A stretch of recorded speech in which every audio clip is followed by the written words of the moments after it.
How you guys doing? This is Andrew at Flory PB, and we're going to do another Weird Part Wednesday. First one of the 2019 season now. This, what you see in front of you, is a haul of barrels I picked up on eBay a while ago, and I got it for super cheap for what it is. But we'll go through these, and there's a few that are weird. One that really kind of blew my mind, which is what this thing's mostly about. I don't know if you can pick it out yet. We'll start with the ones that are the least rare and the easiest to find, I guess. There was two JT backs. I don't know if we can even get that on there. Two JT backs, the aluminum ones, a 689. And I always like picking up these JT backs when they're cheap or they come in things. And a 688. So, sorry, 686 and a 688. So those are good sizing. It's not bad sizing for what they are now. Just aluminum backs. And they fit with a few different barrel tips, actually, which is pretty good. But just nice to pick those up. The guess they were old boomstick knockoffs for a while, the JT backs. And they shoot fine. I mean, relatively. They're nothing special, but it's a barrel. The meat of what I bought and why I bought it really was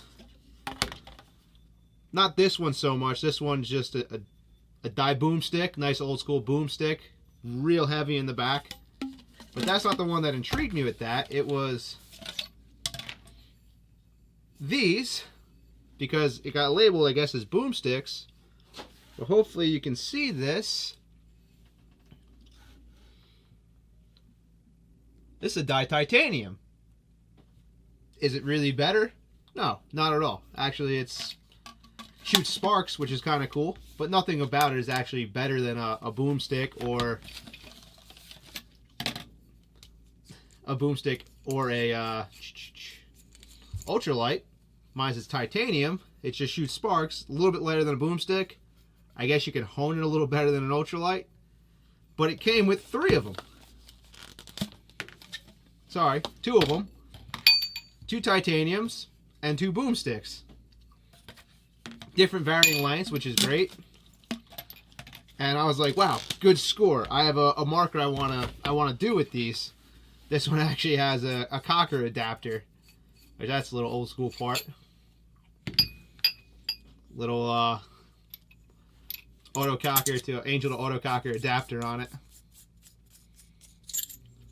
which is pretty cool. I'm trying to figure out what size those are. More on that later. But it came with two titaniums. Again, I think I spent 60 bucks on this whole thing. And this weird one. This one's strange. I don't know what kind of barrel it is. I thought it was maybe like a Sanchez machine barrel or something. But I hope I can get this on camera for you. See if I can get a light on that. Try to get a light straight on this for you.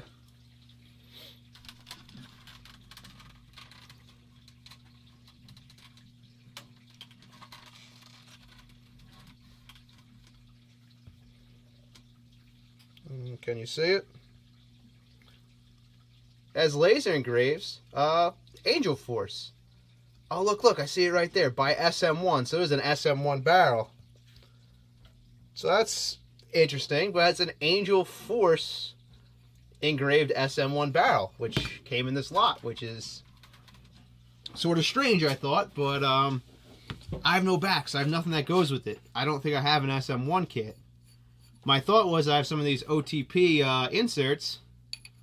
I can make a little adapter piece that follows this thread to this thread, because this is an angel threaded. I don't know what thread that is. It's not cocker threaded. It's not angel threaded. If I go to cocker threads here, it's too small to be cocker threaded. And it's not angel thread, so it's just SM1 threading. Whatever they were using there. So I was thinking I can do a little project on that, and I can make an adapter piece that puts these old OTP backs. I have 4 of them, but only 2 of them technically would probably work. This is like a 691-ish, and one is a 692, which that one's out. and the other one is a 695, which is really out. This is a 683, or yeah, 683 and a 689, which would be good sizing for it. So I got to make a little adapter piece on the lathe that can adapt that to that, and then I can have a clean silver barrel. I have a couple of Force Angels that this might actually work with pretty well. The color's not bad for them too. So I was thinking about doing that, have something usable. Not ideal, not great, but definitely keeps the theme going pretty well. It's an SM1, so maybe if I can find an old SM1 kit cheap, maybe it adapts. I'm not sure. I never knew this one existed until I just came with some of the stuff I got. And then the one I kind of almost overlooked, but I shouldn't have. What I'm most excited about is the last one that I'm going to show you. If you look at it, it's a Warp Sports barrel, and that was a little weird to me. I have some Warp Sports kits. I have some of the older kits that are the CP kits, and they're good barrel kits. I really like the old Warp Sports stuff. I like the style of them. They looked a little nicer. I love the front end being clean. It was a CP front end, but it was just clean cut. But this appears to be glued. Feels glued, looks glued. And the thing that really caught my attention was I can't really date the year of it, especially because this back is stainless. It's a stainless backed Warp Sports barrel, which I never knew existed until it came in this. This is a stainless back. It's pretty long. It definitely models the boomstick a little better. I mean, it's not as long, but it's fairly close to length of where it actually starts intersecting, which is pretty cool. And it's just, it's a beautiful looking barrel. I'm a big Warp Sports, I guess, whore, I guess the best way to say it, but I've always loved their styling. I have a ton of Warp Sports guns. I've always had a ton of Warp Sports stuff, so I always admired their styling, what they did with it, and I never knew they had a stainless backed Angel barrel.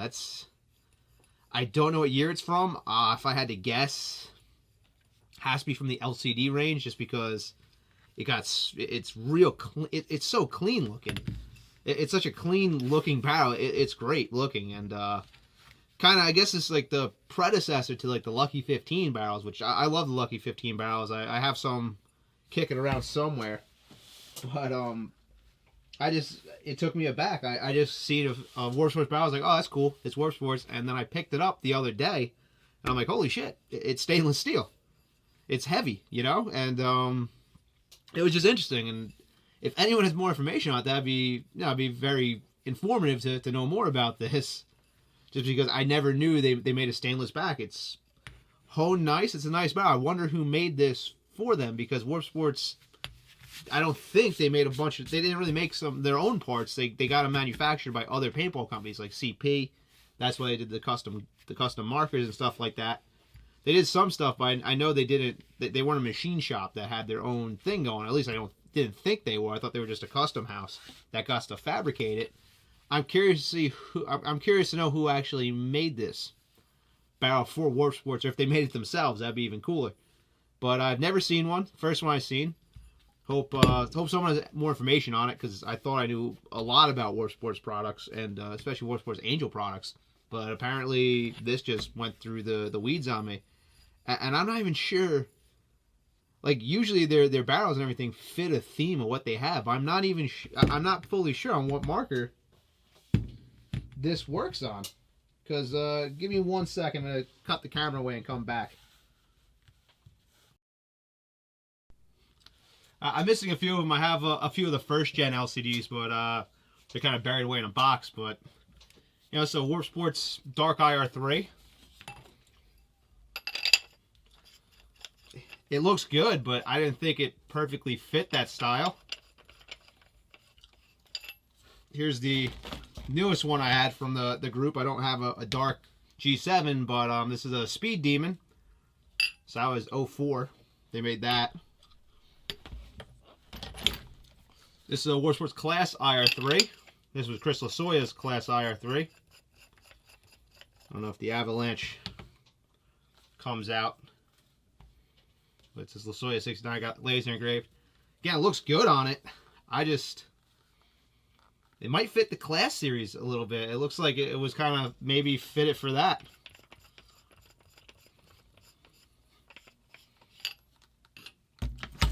This was their last LCD they made. And it flows, but it doesn't look perfect, I guess.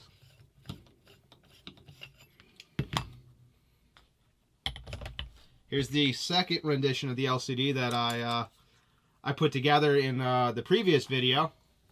And that's the older barrel on it with a CP tip. As you can see, it follows the tip's the older War Sportz tip. This is the tip that goes with this kit, or one of the tips that goes with this kit. That's the CP kit. So the tip is the tip makes me seem like it's LCD territory, just from the style of the tip, and it's not a Lucky 15. I can grab a Lucky 15 barrel too. I just gotta go find one. This is of course a War Sportz LCD or LED. And definitely doesn't fit that style, but that's, you know, the older blockier guns. Do I have a Lucky 15 I can grab? I think it's a Cocker kit, but... Nope, Angel. And this is the Lucky 15, which, you know...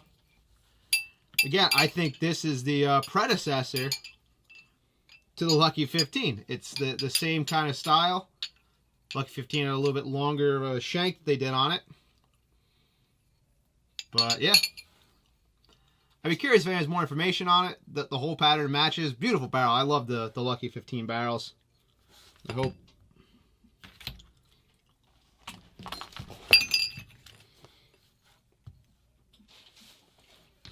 it's going like that. So I love the Lucky 15. It's a stainless Lucky 15, basically. You know, it's a neat barrel to have in here. I don't know the sizing on it. If I had to guess, it's probably fairly large. Let me grab a caliper. It's not the best. By the way, that's like one of the best barrel haulers I've ever felt. Let me grab a caliper and see what I can get.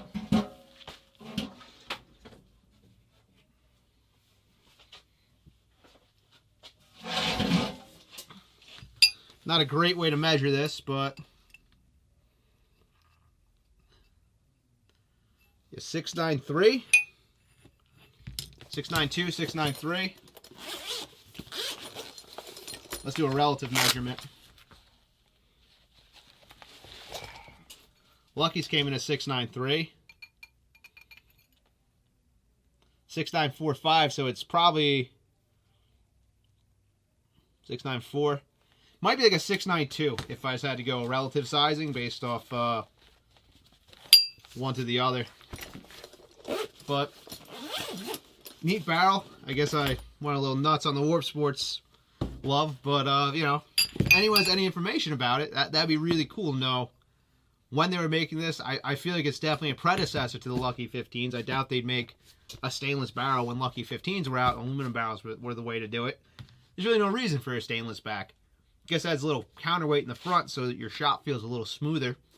But, and you can hone them a little nicer, but a paintball doesn't really care that much about that. And some people argue that kind of stuff, but it's a paintball. It's a piece of gelatin that's not round, not perfect, and doesn't really care. Just make it tight and it shoots pretty okay.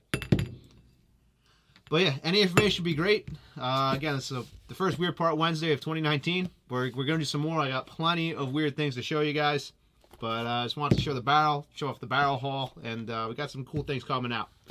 Again, this is Andrew at Flory PB. Please comment, like, subscribe, everything you need to do, and see you guys later.